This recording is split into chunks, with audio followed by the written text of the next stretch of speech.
오늘 이 새벽에 함께 보실 말씀은 사무엘하 7장 12절에서 13절 말씀입니다. 사무엘하 7장 12절과 13절 우리 두 절 말씀을 함께 합독합니다. 내 수완이 차서 내 조상들과 함께 누울 때에 내가 내 몸에서 날 내 씨를 내 귀에 세워 그의 나를 견고하게 하리라. 그는 내 이름을 위하여 집을 건축할 것이요 나는 그의 나라 왕위를 영원히 견고하게 하리라. 아멘. 할렐루야. 오늘 이 새벽도 주님의 은혜와 함께 하심이 있기를 간절히 소망합니다.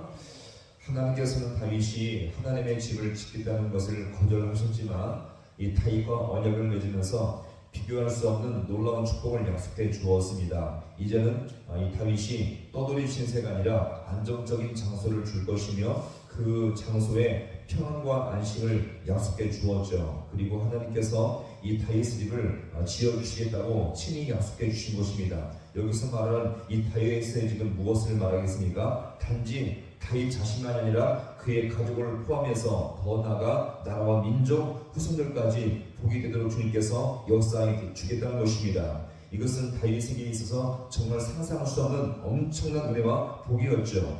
자, 이렇게 하나님께서 다윗을 위해 집을 주어 주신다는 것을 말씀한 후에 하나님께서는요 미래적으로 다윗이 죽은 후에 되어질 일도 미리 알려주고 계십니다. 오늘 이 본문의 말씀인데요. 자, 우리 12절의 말씀을 함께 보겠습니다. 내 수완이 차서 내 조상들과 함께 누울 때에 내가 내 몸에서 내 뒤에 세워 그의 나를 견고하게 하리라. 아멘. 자, 같이 합니다. 내 씨를 세워.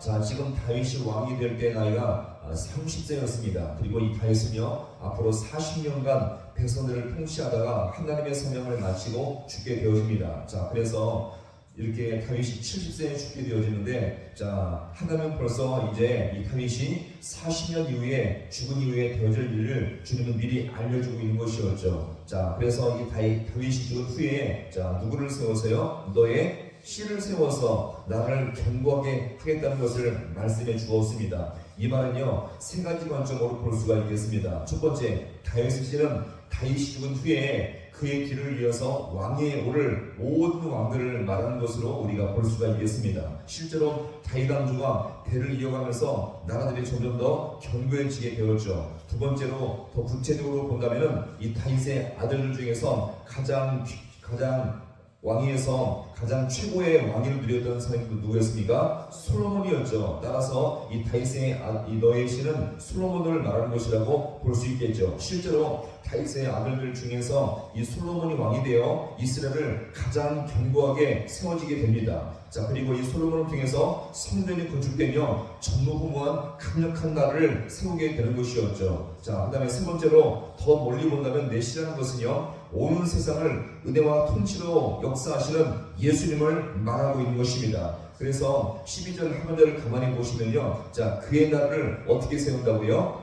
감사합니다. 견고하게 아니라, 자, 나를 가장 견고하게 영원하게 세우려는 참된 왕이신 예수 그리스도밖에 없음을 믿으시기 바랍니다.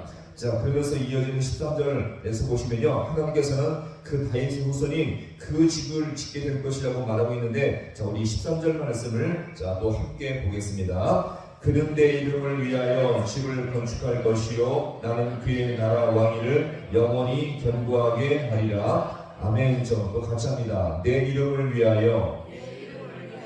자, 여기서 이 다윗으로서는요 여호와께서 거하실 집을 짓는 것이라기보다는 더 정확하게 말하면 여호와 이름을 위하여 집을 짓게 된다는 것입니다. 사실 처음에 다윗이 하나님의 집인 성전을 건축하기를 원했지만 하나님은 이것을 거절하셨고 훗날 그의 아들, 자, 누구에 의해서요? 솔로몬에 의해서 비로소 하나님의 집을 건축될 것을 약속해 주는 것입니다. 자, 그래도 여기서 우리가 주목할 점은요, 이 성전 건축은 단순히 건축물로서의 성전을 말하지 않습니다. 외형적인 성전만이 아니라 영적인 성전까지 포함되는 의미로서 이 성전 건축을 말하고 있죠. 왜 그렇습니까? 지금 이 성전이 지어지는 목적은, 자, 누구를 위해서요? 하나님을 위해서, 하나님의 이름을 위해서 지어지기 때문에 그런 것입니다. 여기서 하나님의 이름은요, 하나님의 존재와 영광을 포함하는 것이죠. 이 성전이 지어지게 되면 단지 겉모습만 화려할 뿐만 아니라 그곳에 하나님이 거할 것이며 하나님의 영광을 충만하게 보여준다는 것입니다. 따라서 오늘 이것이 우리에게 보여준 의미는 너무나 중요합니다. 오늘도 우리가 하나님의 교회를 우리가 믿음으로 잘 세워가면 하나님은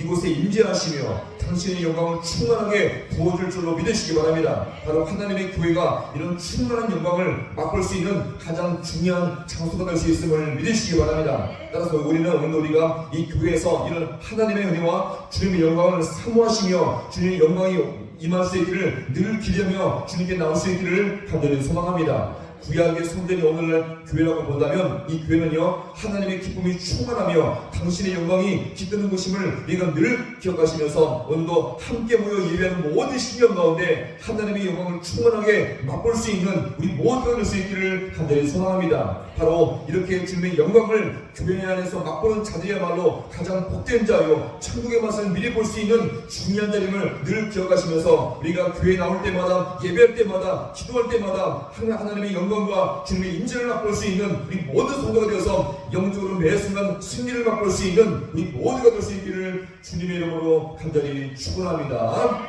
기도하시겠습니다.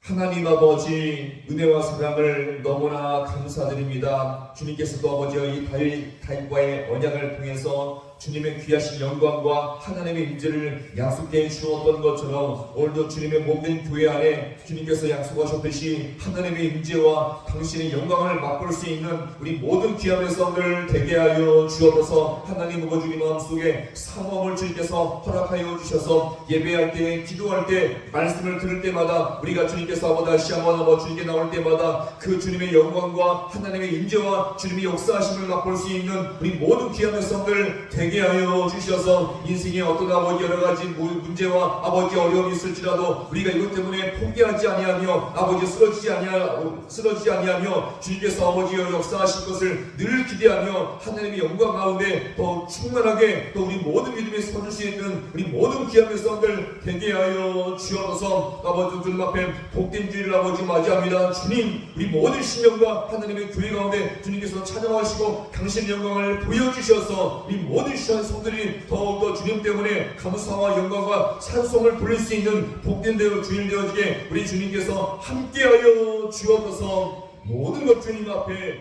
간절히 바라고 나오며 예수님의 이름으로 기도하옵나이다. 아멘.